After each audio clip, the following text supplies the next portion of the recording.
Coucou, vous allez bien? Ouais, moi ça va, impeccable. J'ai mes potes de Zombieland qui sont dans un film. Oui, oui, Zombieland. Vous vous rappelez? Comment ça, je vous fais peur? Ben, c'est pas la peine d'avoir peur. Zombieland, ça fait pas peur. C'est de la comédie. Ben oui. Bon, ok, c'est moi. J'espère que vous allez bien. Oui, comme je vous disais, Zombieland, c'est de la comédie, ça fait pas peur ça. Bah, il y a 10 ans, Ruben Fleischer mettait en scène le sympathique Woody Harrelson, qui joue dans 150 films, Jesse Eisenberg, qui n'était pas encore le Lex Luthor du Batman de Ben Affleck. On avait Abigail Breslin, toute jeune. Et puis on avait Emma Stone également.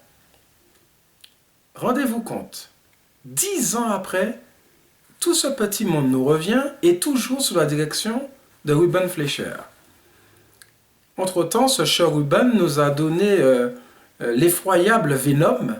Gros succès, oui, oui, évidemment, c'est un Marvel, bon, tout va bien pour eux. Mais au niveau de la qualité, on repassera.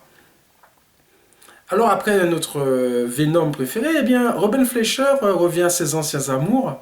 Et on retrouve donc cette bande de potes toujours dans un monde infesté de zombies. Alors l'univers est toujours celui un peu de Shaun of the Dead, hein, vous voyez, on se prend pas trop au sérieux, bon, il y a des vampires, non, il y a des morts vivants, mais bon, ça va, on vit avec eux, et puis il n'y a pas de souci.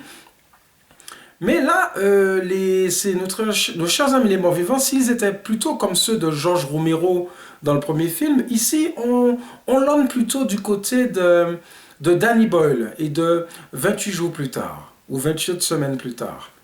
En effet, nos chers morts-vivants courent très vite. Ils sont particulièrement hargneux. Et comme Ruben Fleischer semble être un cinéphile averti, eh bien, il parsème son film de références cinématographiques, pourquoi pas, à commencer avec Terminator, par exemple. Alors, petit clin d'œil à Wesley Snipes dans le film, hein, quand vous verrez, vous ferez très attention. Non pas que notre cher Blade est dans le film, mais c'est surtout que il y a un petit clin d'œil avec lui, puisque Woody Harrelson et Wesley ont tourné quand même 3 films ensemble, notamment Les Blondes ne savent pas sauter et Money Train. Ça, c'est pour la petite parenthèse. Je vous vois encore une autre. Abigail Breslin, qui a pris quand même 10 ans de plus, hein, qui est une grande jeune femme maintenant, eh bien, était déjà également un mort-vivant. Et oui, rappelez-vous, peut-être que vous ne l'avez pas vu, c'est un film très rare avec Arnold Schwarzenegger où il ne prend pas les armes. C'est plutôt un drame intimiste qui s'appelle Maggie, où Abigail Breslin faisait le rôle d'une jeune fille qui se transformait au fur et à mesure en mort-vivant. Et son père, Arnold Schwarzenegger, tentait de la protéger au maximum de ceux qui venaient la chercher pour l'éliminer. Voilà. Un très beau film, très intimiste, qui change radicalement de toute la filmographie de notre Terminator préféré. Ah ouais, je repense à Dark Fate. Ça fait mal. Bon, revenons à Zombieland. Zombieland ne raconte absolument rien. Le scénario est aussi vide qu'une coquille d'œuf une fois vidée. Ça avance au ralenti, malgré que nos chers amis les morts-vivants courent très vite.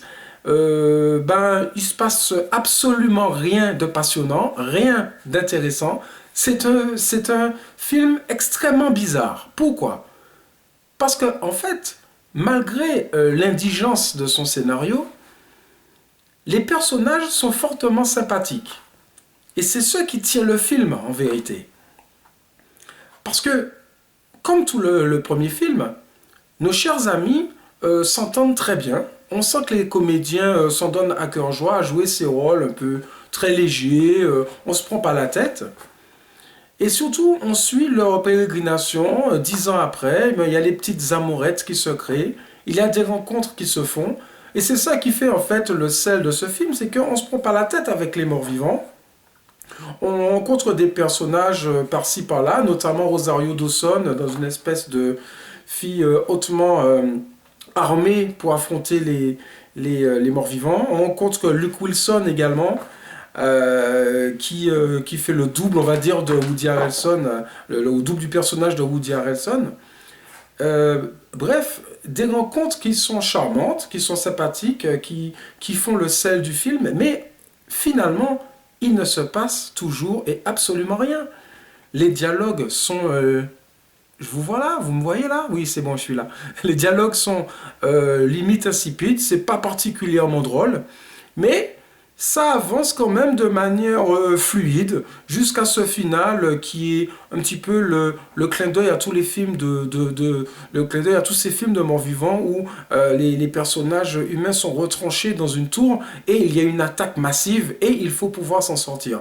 Alors, c'est vite fait, c'est un peu bâclé, c'est pas particulièrement réussi, mais ça reste, on va dire, aussi sympathique que le premier film, même si il aurait été préférable d'aller un petit peu plus loin avec les personnages, aller un petit peu plus loin dans ce qui arrive, mais on va dire que le scénario se contente de recycler le premier sans plus. Donc vous allez passer vraiment un agréable moment, pour peu que vous avez vraiment apprécié le premier film, mais sinon, cinématographiquement parlant, on repassera quand même et on attend toujours que Robin Fleischer fasse un grand film, tout simplement. Voilà, donc c'était retour à Zombieland et puis retour à la prochaine vidéo pour la prochaine fois. À bientôt.